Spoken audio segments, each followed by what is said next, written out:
So I want to share with you today some flexible cues that you can use when you have a student in front of you and they are gliding.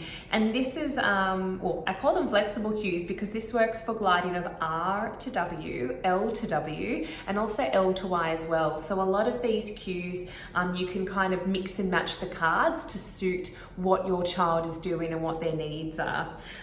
So first of all, I really want to show you just the mouth cue cards. I think these cues are really important. They're really visual and they really highlight the mouth and what the mouth is doing, and the tongues as well. So we've got L here, and as you can see, it's a nice little lifting sound there.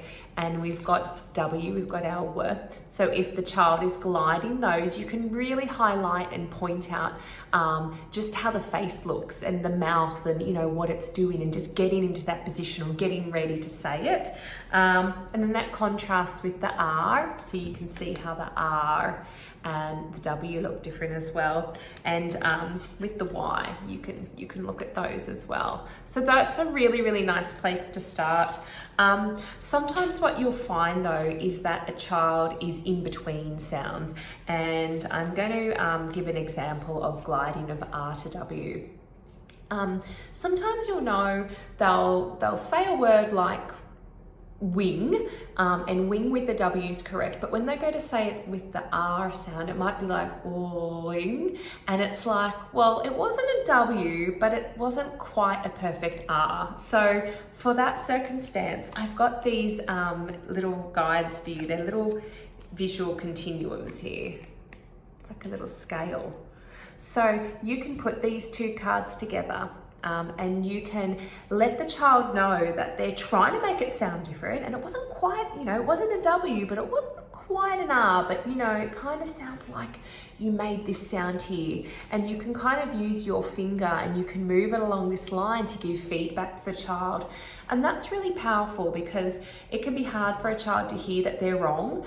And even though they weren't necessarily gliding, if they've got this approximate or this middle sound, you can let the child know that they're working towards that target sound there. And the reason why these are flexible is because if the child is gliding to W, you can put that there, or if they're gliding to Y, you can put that there. And again, we've got these really lovely little mouth cues here. They're nice and visual. The last cue that we've included in this deck, it's a great metaphor. And if you have trouble remembering what these mean, I just want you to know that in our insert here, we've got little descriptions of all the cues here, so you can kind of read up on how to teach it.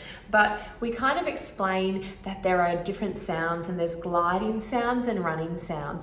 And gliding sounds, it's like w and y, and it's like when you're on the ice, it's nice and smooth, and you can just glide on the ice. W and y, they just glide out of our mouths. So that's how we talk about them.